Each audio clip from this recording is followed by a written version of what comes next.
Welcome to the Financial Freedom Podcast with your host, Lorna Poole, sharing the secrets to creating wealth, investing, and that all-important money mindset.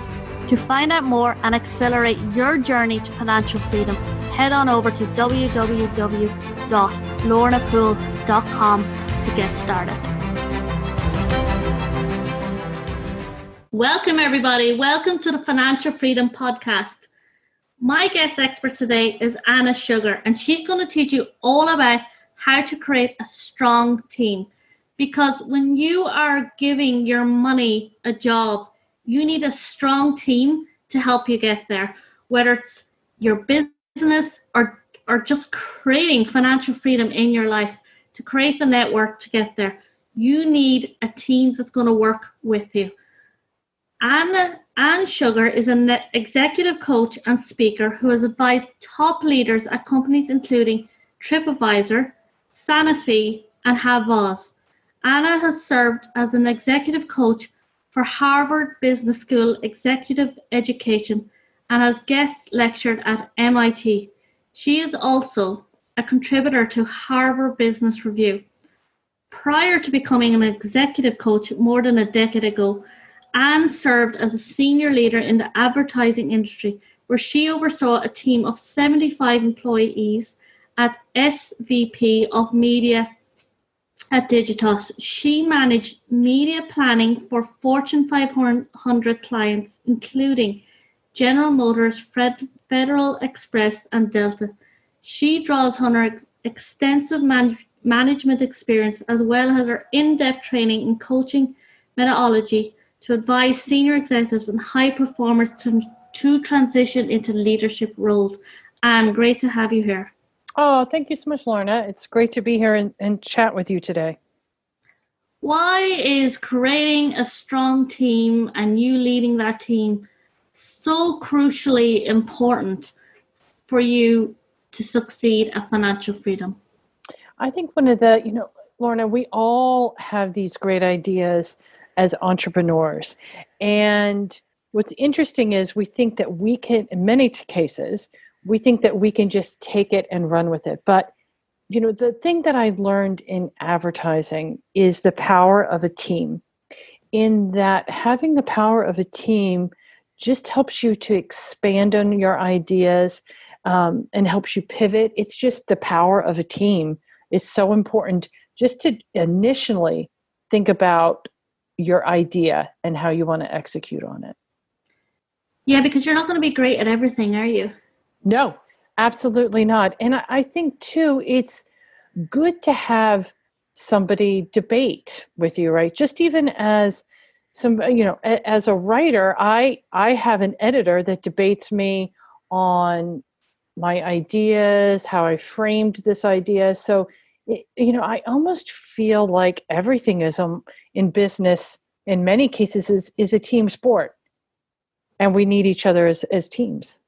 Yeah, I agree. Like, a business is not going to success without relationships.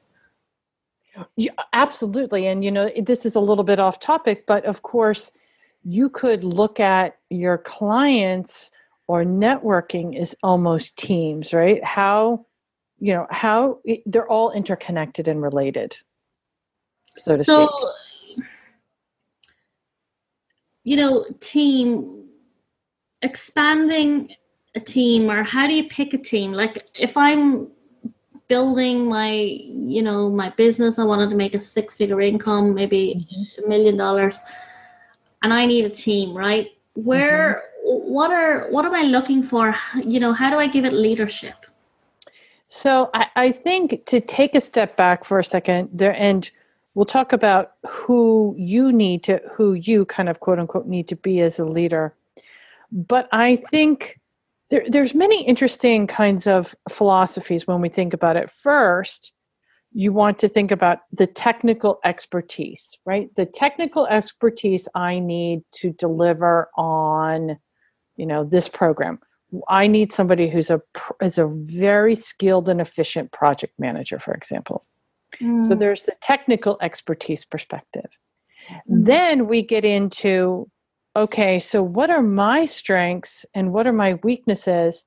And how can I leverage other people's strengths? So it's not even the tech, then there's the layer of, well, how can I leverage other people's strengths to shore up my weaknesses? Whatever that might be.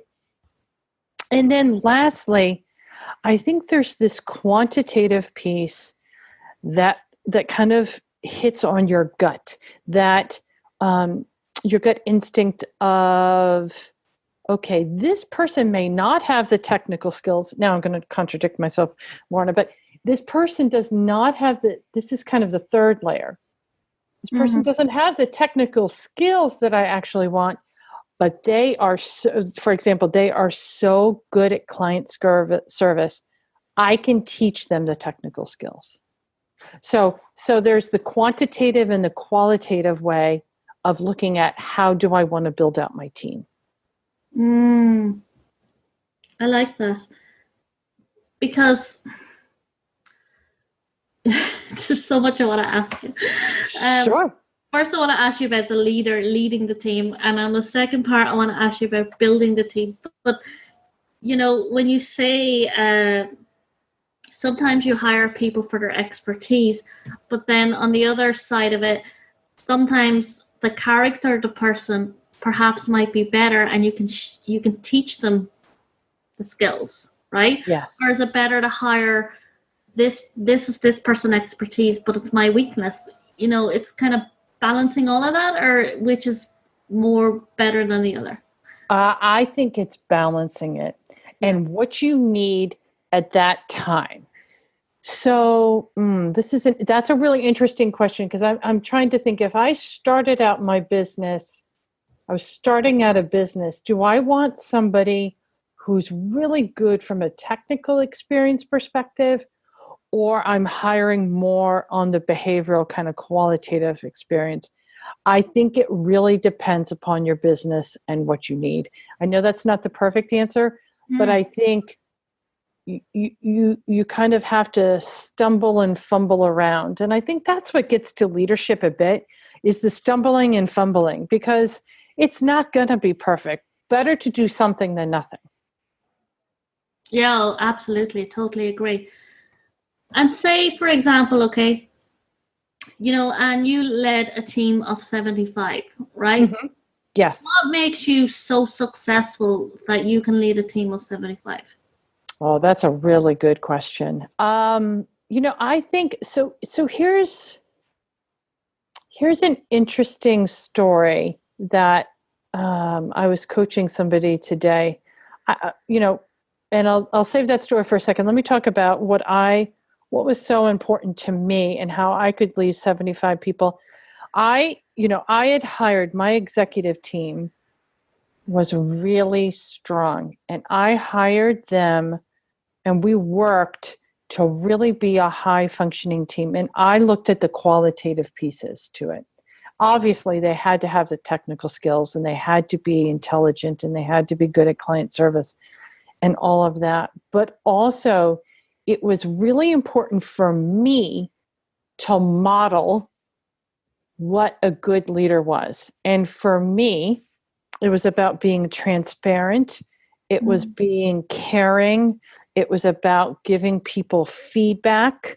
It was about just all those traits, kind of. I mean, it's so simple, but kind of being a good person and being who I was and being authentic and leading from that perspective and not being who I wasn't. And I was coaching this founder this morning, and this kind of plays right into your question. He is such an interesting and zestful and amazing person. But as a founder in his company, he was putting on a different persona and not being that really charismatic, kind self, because he was just really focused on the numbers. So how do you find that in between of it's work and it's business? It's not playtime, but how can I also be myself too? Because that's really that's how people follow you. They follow you for a strategy. They follow you for, I'm making money, but at the end of the day, it's about the person. Yeah. In my life, watching people lead, I have found the most successful leaders are those that were likable. Yes. Because then they could influence. Yes. And you can... It was natural, not forced. If you know what I mean by that. Right. And I think that that's the perfect word. It's natural, right? It's just authentically who you are as a person. And it's being emotionally intelligent. You can't be the nice gal all the time.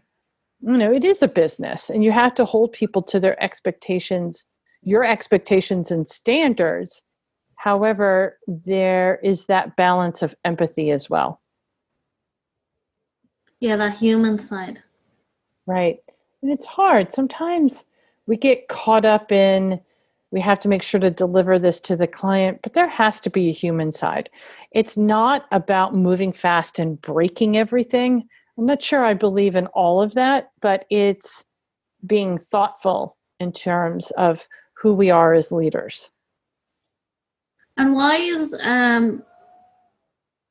if I'm working on building my financial freedom, building my portfolio, getting that money working for me, having the people around you support that, why is that so important?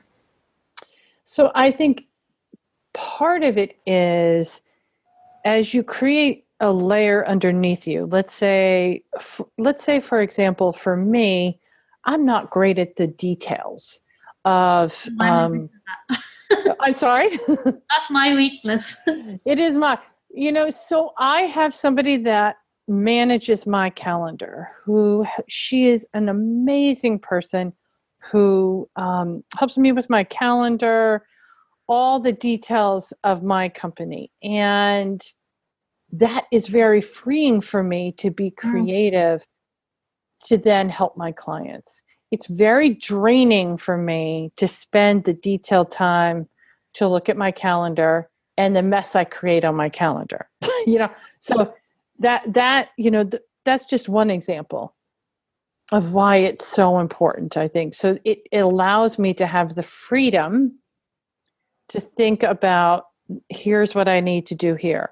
Or it might give somebody the freedom, I need to think about this business opportunity or investment over here, and I don't need to worry about that invoice because somebody's going to help me with that, or somebody's going to help me with the infrastructure and create that model or whatever it is.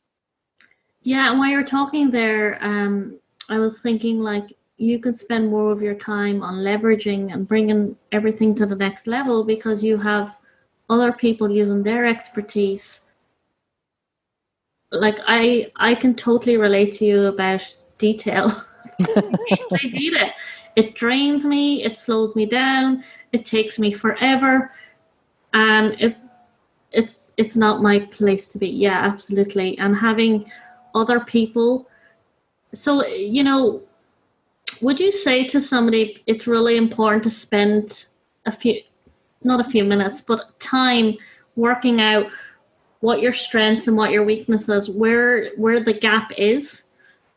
It is. And I think there's different ways we can figure out what our strengths and weaknesses are. And I think there's a data piece to that. For some people, it might be, there's a really fantastic, easy book. It's Strength Finder 2.0 that you can get. I'm not affiliated with that, but it's a nice, you could go pick it up on, anybody can pick it up on Amazon and take the assessment and get, what are my 5 strengths? Fantastic way to figure that out. There's also the means of just getting data, getting that feedback from your team on a 360, which is a confidential tool. There's that. And then I think another thing to think about is have people tell you, what are the stories when you were at your best? Have people tell you, and that is so it's so motivating for people to hear what they've done right. So those are just some ways of overlooked a lot. Yeah, what they've done right. Mm-hmm. Because when you think about what you've done right, you can just leverage that more. It's the whole piece about positive psychology, using your strengths. And you can take that to your team and filter that down as well. Yeah, because morale is a big part of it too, right? Oh, absolutely.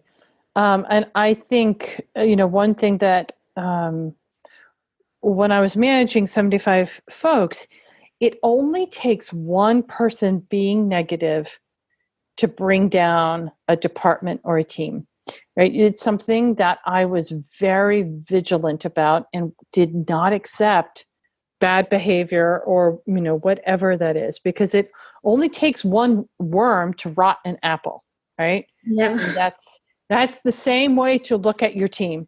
It is so important to expect the best behavior. Now, of course, people can't be that way all the time, but you have to be very vigilant about that. And also for yourself.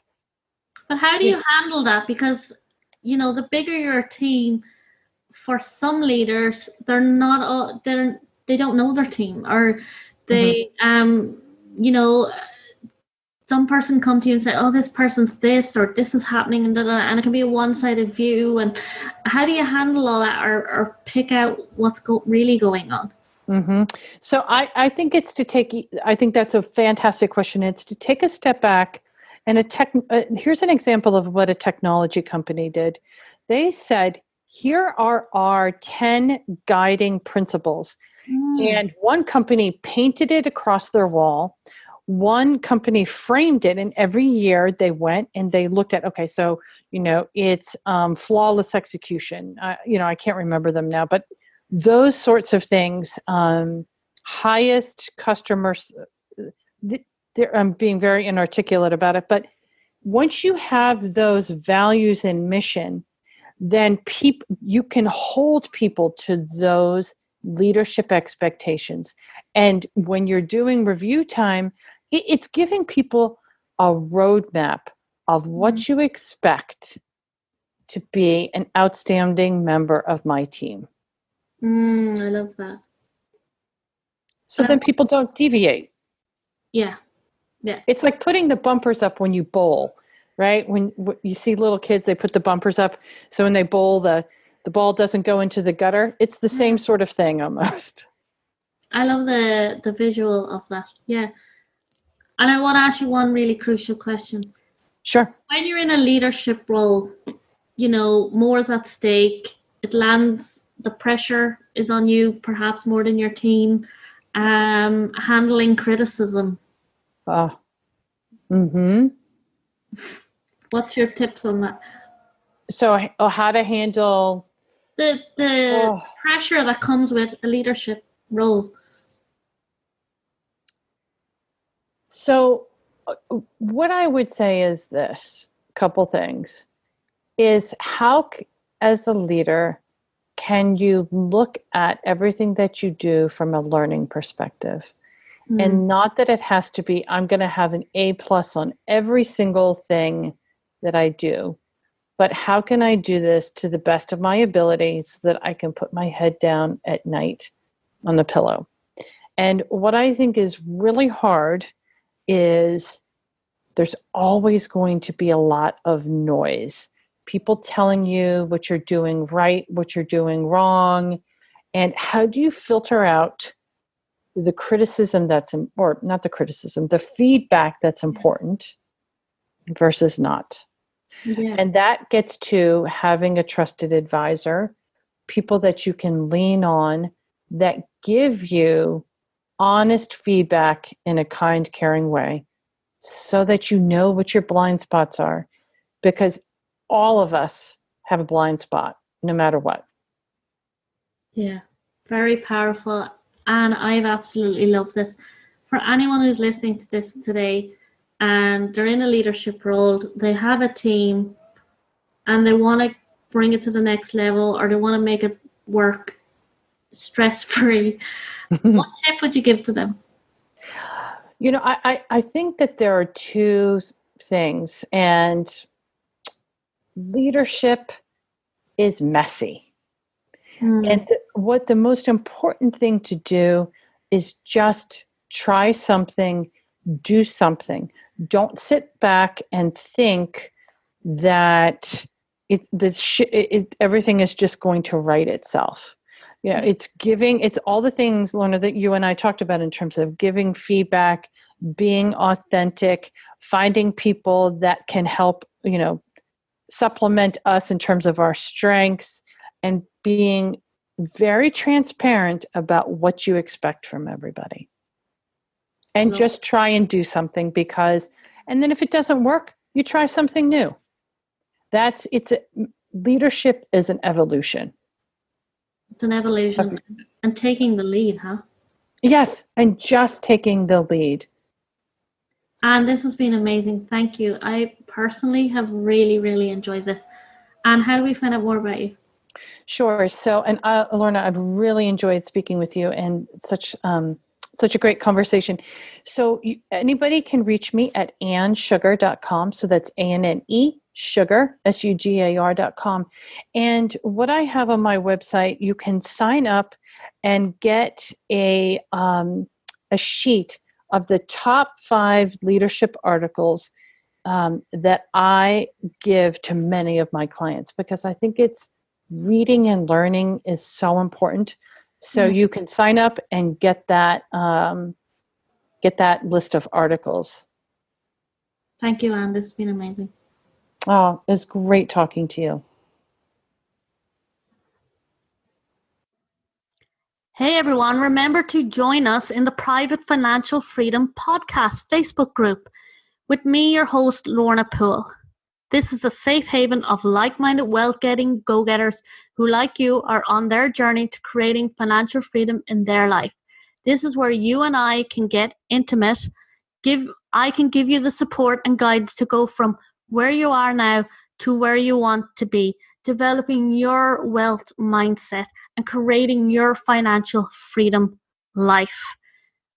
Join at www.facebook.com/groups The Financial Freedom Podcast.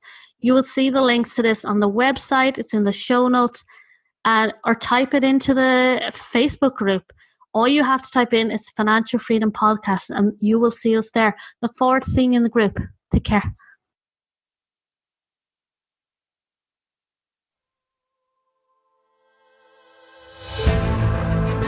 Thank you for joining us on the Financial Freedom Podcast to creating wealth, investing, and developing your money mindset.